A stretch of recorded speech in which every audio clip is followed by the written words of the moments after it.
Bienvenue à toutes et à tous pour cette nouvelle exploration. Aujourd'hui, on aborde une question fondamentale, le sens de la vie. Qui n'a jamais ressenti ce petit vide parfois, même quand tout semble aller bien matériellement? Cette espèce de quête humaine là pour trouver un but, une direction. Oui, une quête universelle. Et justement, on va croiser aujourd'hui les regards de deux penseurs assez fascinants sur ce sujet, Viktor Frankl et Bediüzzaman Said Nursi. Deux figures marquantes, Franck le psychiatre autrichien, rescapé des camps nazis, et Nursi, ce penseur musulman du début du XXe siècle, témoin des grands bouleversements de son époque. Des contextes très différents. Tout à fait. Et pourtant, ce qui est frappant, c'est qu'il pose un diagnostic assez similaire sur un mal de notre temps. Ce manque de sens, ce vide intérieur, et puis cette tendance un peu au repli sur soi. Pour alimenter notre discussion, on s'est plongé dans plusieurs sources. Des analyses sur la pensée de Frankl, notamment issues de son livre Découvrir un sens à sa vie, et puis une transcription d'échanges autour des écrits de Nursi sur ce qu'il nomme l'idéal suprême. Voilà. L'idée, c'est vraiment de décortiquer un peu leurs analyses, de voir les pistes qu'ils proposent et surtout de voir où leurs pensées se rejoignent et où elles diffèrent. Comment est-ce qu'elles nous éclairent sur ce besoin humain fondamental d'avoir une boussole intérieure? Alors, allons-y. Commençons par Viktor Frankl. Son histoire personnelle est absolument déterminante pour comprendre sa pensée, la logothérapie. Ah oui, clairement. Survivre à 3 ans dans les camps de concentration, c'est dans cette expérience limite de l'humanité qu'il va forger ses idées. Il a observé quelque chose de crucial, hein. La survie, c'était pas juste une question de force physique. Non, pas seulement. C'était très lié, selon lui, à la capacité de garder une flamme intérieure, de trouver un sens, une raison de tenir, même au milieu de l'horreur et de l'absurdité. Et des exemples terribles qui sont rapportés. Ce codétenu qui attendait sa libération à une date précise, un rêve quoi. Et quand la date est passée? Il s'est effondré. Il a perdu l'envie de vivre, il est tombé malade et il est mort très vite. Comme si la perte de ce but, de cet espoir, avait éteint sa force vitale. C'est très fort comme illustration. Ou Frankl lui-même, quand il a eu l'occasion de s'évader, il a choisi de rester. Pour ses camarades malades. Oui, un choix guidé par un sens profond de sa responsabilité, de son engagement envers les autres. Pas un calcul de survie immédiate, mais quelque chose de plus grand. Et cette fameuse dernière des libertés humaines. Certains qui partageaient leur bout de pain, qui trouvaient un mot de réconfort. C'est presque inimaginable dans ce contexte. C'est vraiment le cœur de sa pensée.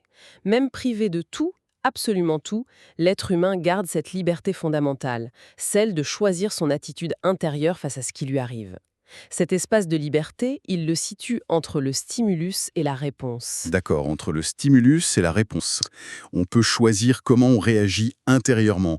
Mais comment ça se traduit concrètement, cette liberté, surtout dans l'enfer des camps? Eh bien, Frankl la voit sur 3 niveaux.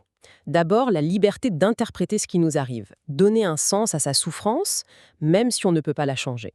Sa phrase est connue, quand on ne peut plus changer une situation, il nous reste le défi de nous changer nous-mêmes. Changer son regard sur la souffrance, en somme. Voilà. Sans la nier, mais en choisissant ce qu'on en fait. Ensuite, il y a la liberté de choix moral. Même quand on n'a quasiment aucune marge de manœuvre, on peut choisir d'agir dignement, de rester humain. Le partage du pain, c'est ça. C'est affirmer sa valeur contre la barbarie. Hmm. Et le troisième niveau? C'est la liberté d'engagement. Choisir de se consacrer à quelque chose ou quelqu'un qui nous dépasse. Une tâche à accomplir, une personne aimée, même absente, une valeur. Et, point crucial, cette liberté va avec la responsabilité. On est responsable de ce qu'on fait de cette liberté. C'est là qu'on arrive à ce paradoxe qu'il soulève, et qui est assez troublant. Dans les camps, certains ont trouvé un sens très fort. Et aujourd'hui, dans nos sociétés d'abondance, beaucoup ressentent ce qu'il appelle le vide existentiel. C'est fou, non? C'est un contraste très interpellant, oui. Frankl y voit plusieurs raisons. L'affaiblissement des traditions, des grands récits collectifs, des repères spirituels qui donnaient un cadre de sens avant. La sécularisation aussi. Oui, et puis il critique le consumérisme. Une tentative, selon lui, désespérée et finalement vaine de combler ce vide. On achète, on consomme, mais le manque de sens demeure.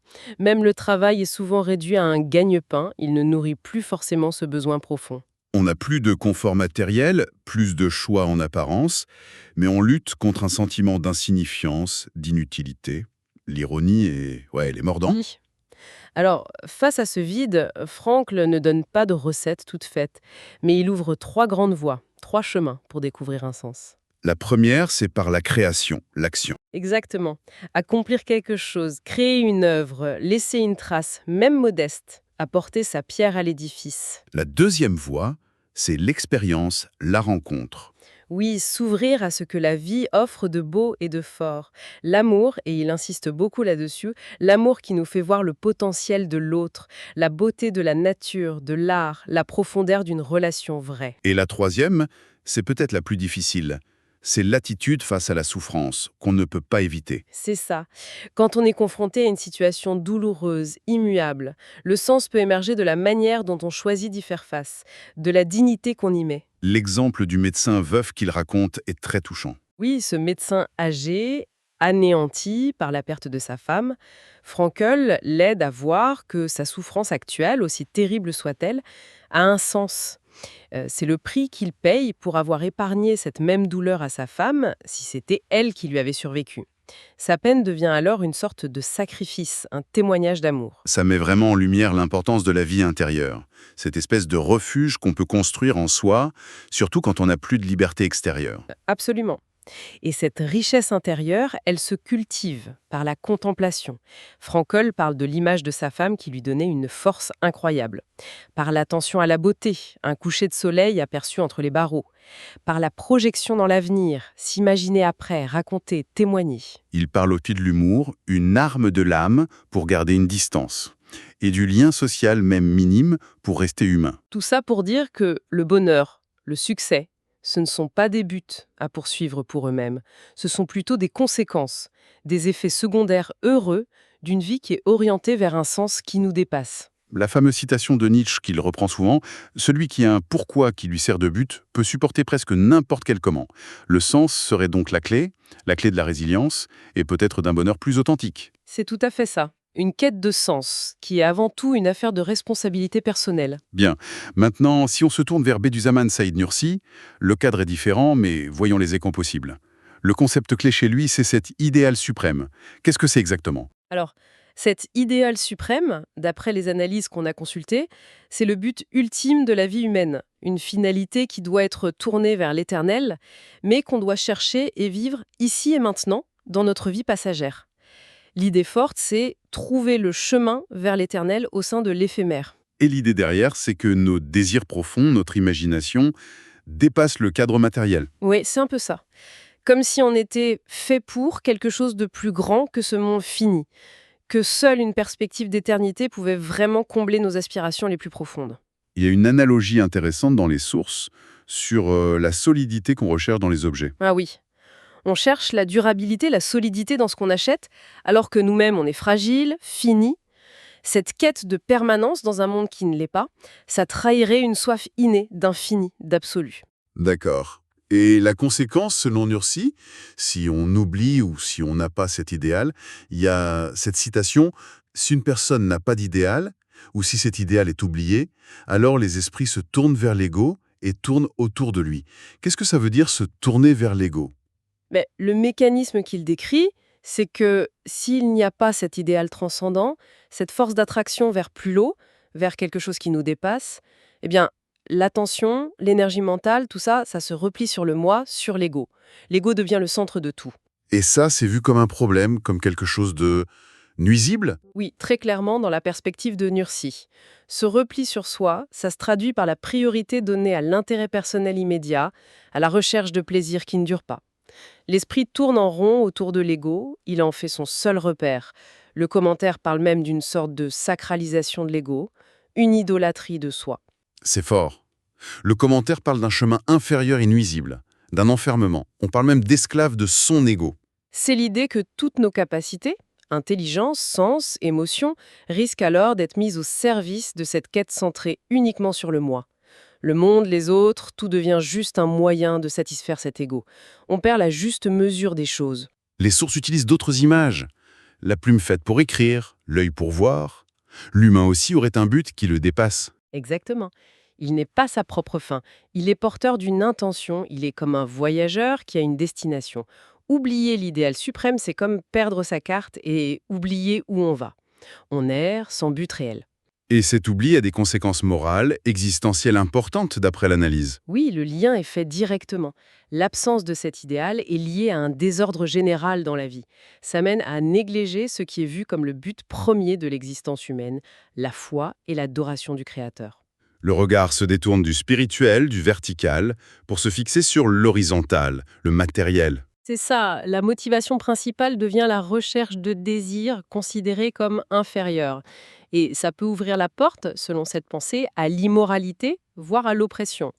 D'abord une oppression envers soi-même, en se privant de son potentiel spirituel, et puis potentiellement une oppression des autres, parce que l'éthique elle-même, elle est fondée sur cette dimension transcendante.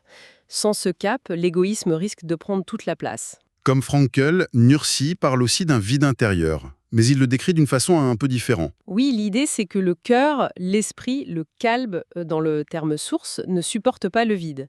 Il faut qu'il soit rempli. Et s'il n'est pas rempli parce que la tradition appelle la vérité, la foi, la connaissance spirituelle, cet idéal éternel, eh bien il sera forcément occupé par le faux. Le faux, c'est-à-dire... Tout ce qui vient prendre la place de cet idéal. Les idées fausses, le matérialisme comme seule valeur, les désirs sans fin, l'égocentrisme. Tout ce qui nous détourne de notre finalité profonde et qui est vu comme nuisible à notre épanouissement réel.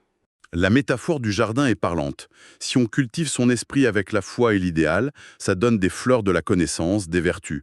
Si on le laisse à l'abandon, ce sont des épines vénéneuses qui poussent les pensées négatives, l'égoïsme. Il n'y aurait pas de terrain neutre pour l'esprit. C'est une vision qui demande un engagement, un choix clair sur l'orientation qu'on veut donner à sa vie intérieure. Bon, alors maintenant, mettons-les vraiment en dialogue. Le point commun le plus net, c'est quoi? Le point commun, et c'est assez saisissant, c'est vraiment cette insistance sur le besoin humain fondamental d'avoir un but, un sens, un idéal, qui nous dépasse, qui va au-delà de nous-mêmes et de nos satisfactions immédiates. Chez les deux, l'absence de ce cap mène à une forme de détresse, vide, désordre, souffrance. Mais la nature de ce sens ou de cet idéal, là, il y a une différence. Oui, c'est là que ça diverge. Pour Frankl, le sens, c'est quelque chose qu'on doit découvrir soi-même, à travers les défis de la vie, créer, aimer, faire face à l'épreuve. Il met l'accent sur la liberté intérieure, la responsabilité de chacun dans cette quête. C'est universel dans le besoin, mais subjectif dans le contenu. Chacun trouve son sens. Alors que chez Nursi, l'idéal est plus défini, plus spécifique. Oui, il est explicitement transcendant, ancré dans la foi en Dieu, la relation au Créateur, tourné vers l'éternité.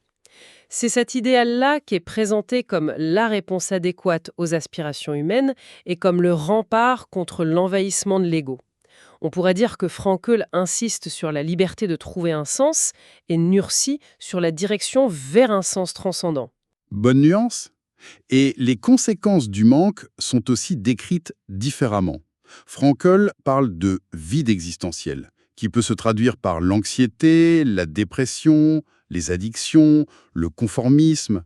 Ou la quête de plaisir ou de pouvoir comme des substituts qui ne marchent pas, alors que Nursi, lui, pointe plus directement le repli sur l'ego comme la conséquence de l'oubli de l'idéal. C'est ce mouvement vers le moi qui engendre ensuite l'égoïsme, l'hédonisme, le désordre moral.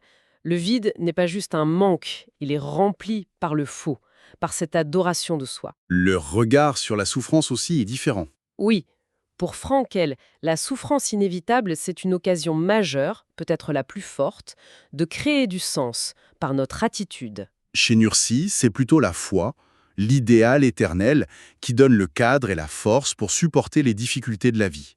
La souffrance est une épreuve qu'on traverse grâce à cet idéal. Elle n'est pas forcément la source première du sens en elle-même. Et enfin, sur l'ego. Pour simplifier, chez Frankl, le problème, c'est le manque de sens qui crée un vide. Chez Nursi, le problème, c'est l'orientation vers l'ego qui résulte de l'oubli de l'idéal.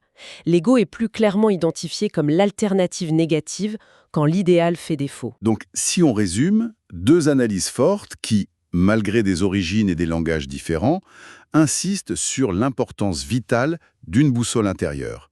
Une boussole qui pointe au-delà de notre petit moi pour une vie équilibrée, pleine de sens. Sans ça, on risque le vide, le désarroi ou un égocentrisme qui nous enferme. C'est exactement ça, avec ses accents différents. Frankl nous rappelle notre liberté, notre responsabilité de chercher et trouver notre sens personnel. Mursi nous alerte sur le besoin d'un idéal transcendant pour combler nos aspirations profondes et nous protéger de nous-mêmes, en quelque sorte, de la tyrannie de l'ego. Ce qui nous amène à une dernière question, peut-être un peu vertigineuse. Si Frankl dit qu'il faut trouver un sens, et si Nursi nous met en garde contre un idéal qui ne serait qu'une projection de notre ego, comment on fait aujourd'hui? Ben oui, c'est la tension intéressante. Comment on articule cette liberté de choisir son sens, chère à Frankl, avec ce besoin éventuel d'un cadre plus grand que soi pour éviter le piège de l'ego, comme le souligne Nursi, surtout dans notre culture actuelle qui valorise beaucoup l'autonomie, l'accomplissement personnel. Est-ce qu'on peut imaginer aujourd'hui un idéal élevé? Quelque chose qui nous tire vers le haut, qui nous nourrit, mais sans nous enfermer, sans nier notre liberté. Un idéal qui soit à la fois très personnel et en même temps plus grand que soi. Vaste question. Oui, vraiment. Une question qui, j'imagine, renvoie chacun à sa propre réflexion, à sa propre quête, mais peut-être éclairée par ces deux regards croisés.